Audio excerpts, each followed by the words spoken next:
to Beware of Spoilers. I am Adam.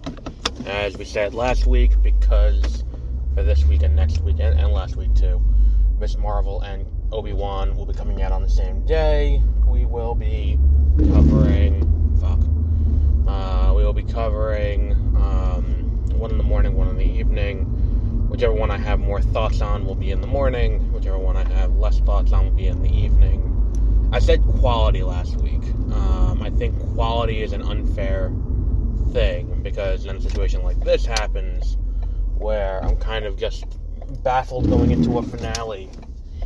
And I'm like, I'm not going to hold my tongue until this evening, because I think that there's more to talk about with Obi-Wan Kenobi. So, this week, we pick up where last week left off, where they put the tracker on the little robot thing that Leia has, and they use that to track the underground to wherever they were hiding. So they go to this planet, and they, that's where, everyone is. And this episode feels a lot like The Last Jedi. The end of The Last Jedi, specifically, where the proto-rebellion, in this case, is all locked into this big, set piece, and then outside the Empire, and they're going to try and get in, and that's what the entire episode basically is. We get a lot of flashbacks in the episode. We get a lot of flashbacks to Obi-Wan and Anakin fighting and training and all of that. And then we have flashbacks to why Reva is who Reva is. I feel like the problem is we don't get enough development of Reva prior to this episode. So then everything kind of being dumped, it's kind of a 180 turn from what we know and how Reva has been portrayed up until this point. Look, her stabbing the Grand Inquisitor, and the thing is, too, here's the thing that really pisses me off. I saw an article yesterday from, I think it was Decider, I don't remember, but they made my block list after I saw this article, because it was like, will Obi-Wan Kenobi's kill off young Luke Skywalker? Because that's how the episode ends off. It's, Reva has found out about Luke and has gone to Tatooine to do whatever to him. So, here's my thing. And I think in the article they even cite the Grand Inquisitor. Like, oh, well, the Grand Inquisitor died, and the Grand Inquisitor was, the Grand Inquisitor was in Rebels. But the Grand Inquisitor came back, because the Grand Inquisitor didn't die like a bitch from being stabbed. What else was there?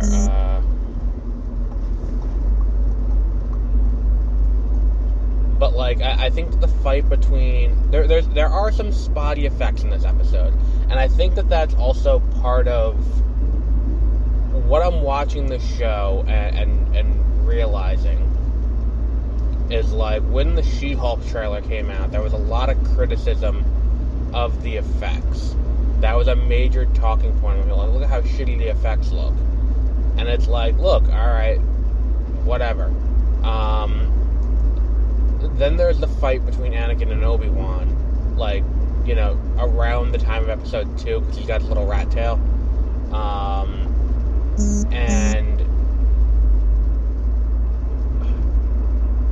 what was the effects of Vader pulling the ship down and then ripping it apart looked awful. Everything about that looked awful. And then, there were even moments during the fight between Vader and Reva where it didn't quite look great. Look, the fight's cool. The idea of Vader fighting and just beating the shit out of Reva without, without, using his lightsaber even for most of it. it's a great fight sequence, and I think that the thing that's really cool about it is the juxtaposing of the memories of that fight, where we don't have to have a weapon to fight, and then like the idea that what's it called? The idea that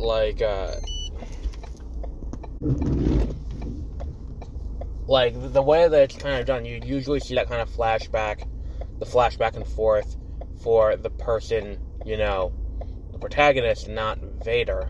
I think that, there is this weird thing where it's because there were no flashbacks, to all of a sudden have flashbacks feels a little weird, especially in Star Wars. I don't know why flashbacks always feel so foreign in Star Wars to me. And it does not matter when it's happening, who's directing, and what's going on, but flashbacks always feel weird. Be it flashbacks to Grogu at Order 66, be it flashbacks here to... I think it's just Star Wars has always been a very linear narrative, where it's even Rogue One and Solo and all of that. They don't really have what's it called? They don't really have flashbacks. The only flashbacks you really get in any of the movies really are entirely in Last Jedi and The Rise of Skywalker. But beyond that, there are no real flashbacks. And I think that may have everything to do with the fact that, it's meant to be one linear story, and a flashback doesn't really fit into a linear story in an interesting and narratively helpful way. That said, I think that they definitely could have put in more flashbacks before this point, considering there's only one episode left. There's definitely ground to cover, in Reva's backstory and in what happened to Anakin in the 10 years between episode 3 and here. And there's definitely stuff to talk about with what Obi-Wan did. But these are all things that would have been better fleshed out over the course of the show, not just here.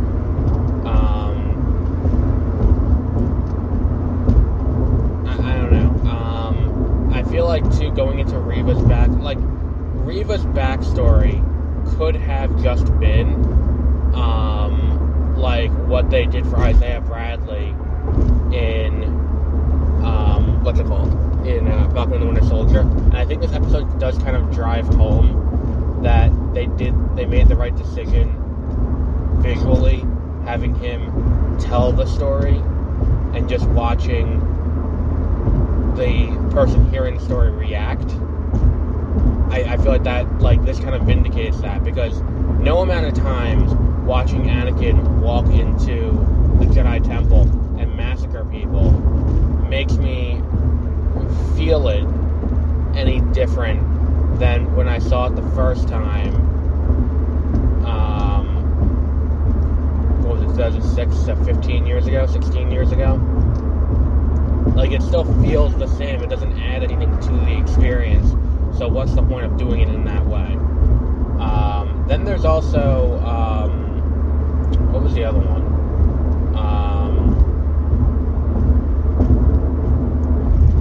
I think the fight was the best part. The fight between, Reva and Vader, culminating in Vader, stabbing Reva and leaving her for dead. But, here's my problem with this show. I have this profound problem with all of Star Wars, really. This idea of leaving people for dead rather than just, finishing the job and killing them. Because, I feel a good amount of problems arise because people are just yeah, they're probably dead after that. Send a scout team to be alright, did they actually die here? I feel that would solve a lot of Star Wars' problems. Instead of being alright, that problem has probably been solved, and if not, it will solve itself shortly because they probably can't survive that. But it's like, just go and, like, here's the thing. You have her in that situation and in that position, and if you think that she is a threat to you, and she is going to try and kill you, stabbing her in the stomach and then just being like, alright, good day. Like, especially when you're standing next to a motherfucker who had a similar fate, like, a week earlier, and is just kind of okay now.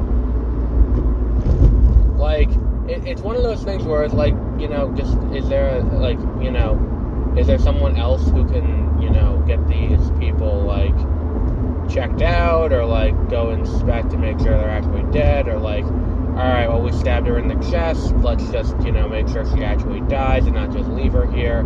Like, the fucking dramatics of Star Wars lead to about 70% of the problems that arise. When it's just, like, just kill him. Like, just end it. Don't be dramatic about it. Don't be like, okay, well, we're doing this as a smart thing. Just kill it. End it.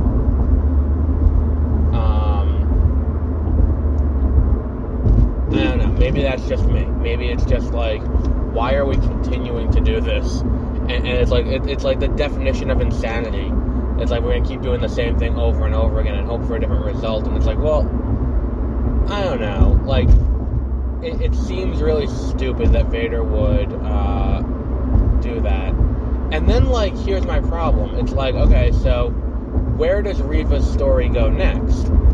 Because, okay, so Reva is now stabbed, left for dead, gets better, and then goes to Tatooine to fight Luke, to kill Luke, or try and use Luke. Because her mission is not to keep within the Order of the Inquisitors. Her mission is to kill Vader. So, like, what's the plan here? Are you going to Tatooine to get Luke with the intent that you are going to use that as bait for Vader? Are you going to... It's like, that's the thing, too. I don't think the message was particularly clear about it, like, being Anakin's kids. Because, like, Bail doesn't say, oh, they're Anakin Skywalker's kids.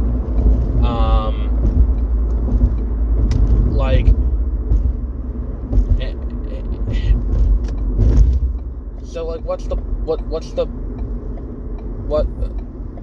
that's what I'm confused about. It's like, what's the plan here? Because I don't think Bail, like, I'm thinking back, I don't remember the exact transmission, but, like, I don't think Bail said, like, by the way, thank you for going out and rescuing Leia, because she is Anakin and Padme's daughter. Now, I haven't heard back from you, so I will go to Tatooine to save the other one. And it's like, well, is it just to lure Obi-Wan out so she can kill Obi-Wan in retribution and then try to re-ingratiate herself? But the thing is, at this point, why the fuck would Vader keep her around, even if she does re-ingratiate herself with the Emperor and Vader? It's like, the whole situation, like, doesn't make sense now, because, like, I could buy it if it was like, that fight happened as a result of her failure to kill Obi-Wan, or her plan fails and they get away, and she's trying to defend herself. I can buy that, and then leaving her for dead, and then, like, okay, well, I'm gonna go kill Obi-Wan. Now, is she just trying to kill Obi-Wan just for retribution? Like, is she just trying to kill him, like, okay, so I'm gonna go kill, what the fuck, I'm gonna go kill him because he ruined my plan, and now I'll never get a second chance, probably, to get revenge, so, fuck that.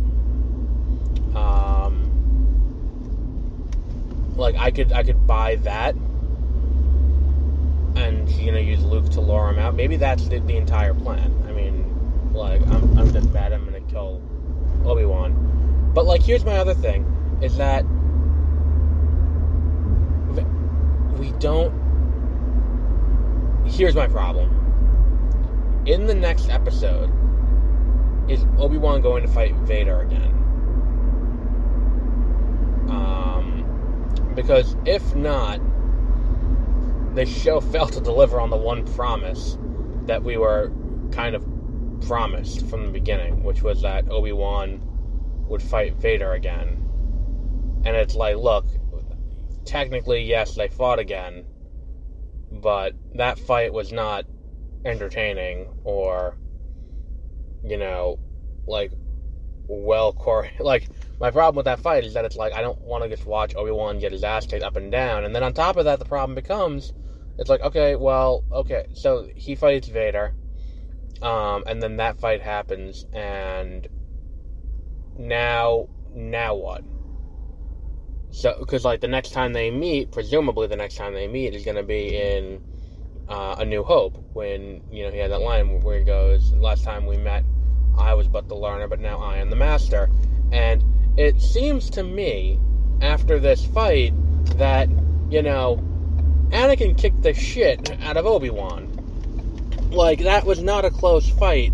That was a pretty, sound ass-kicking that was delivered onto Obi-Wan in that episode. Like, it was not a close fight. It wasn't fair. I mean, like, it was, like, it wasn't a fight. It was, close to an execution, to quote, Fraser. But I feel like if that's the thing, and that's going to be used to reframe how we see A New Hope, I don't think that it is nearly the same as, like, what went on in Rogue One, reframing A New Hope. It's a very... and it doesn't do it as well. It doesn't do it nearly as well.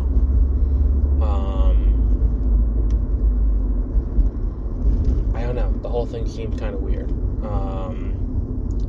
Especially if you're going to hype it up that much. Now, look, they could fight in this episode.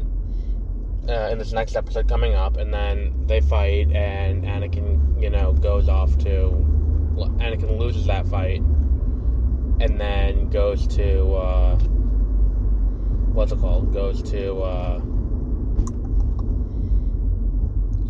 and then Obi-Wan goes back to Tatooine, deals with Reva, and, we go from there. I'm not entirely sure if that's likely to be the entire situation, though.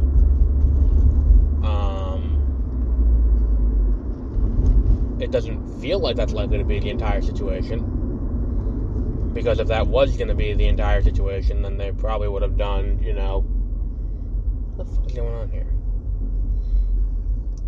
If that was going to be the entire situation, there definitely would have been more, like, I don't know, fanfare around this, like, the idea that, like, the idea that, like,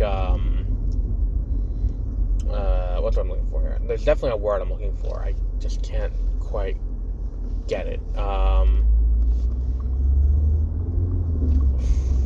It's Regent exam time. That's the problem. Like, this fight shouldn't have been... That fight that happened shouldn't have been the marquee matchup of the show. And I think that there probably has to be another one coming. Like a bigger one, impending in the near future. But we'll see. We will see. I'm not saying guaranteed that's what's happening. I'm not saying with 100% certainty that, there won't be a fight next week. I'm just saying that if there is a fight next week, I think two massive fights, because I think you have to have a fight with Reva. Two massive fights is a lot for one episode, and I think that's really the only problem I have, is that if you're going to put in two massive fights in one episode, you risk bogging down your episode with a bunch of, with a lot. And then considering traveling, and then wrapping up the plot in a way that makes, that will keep viewers satisfied in the end, is a tall order. So we'll wrap up there for today. That will be the end of the Obi-Wan Kenobi discussion. Then we also have later tonight Miss Marvel, and then after that, I think today I'm going to watch Cha-Cha Real Smooth on Apple TV Plus, and then we will go from there, and we will see what else. I may, If not that, then Lightyear will be tonight. I'm still debating whether or not to go today after work. I mean, it depends on how tired I am. Or tomorrow I'll go after work. I'll get out a little bit earlier. So, until our next episode, have a great rest of your week.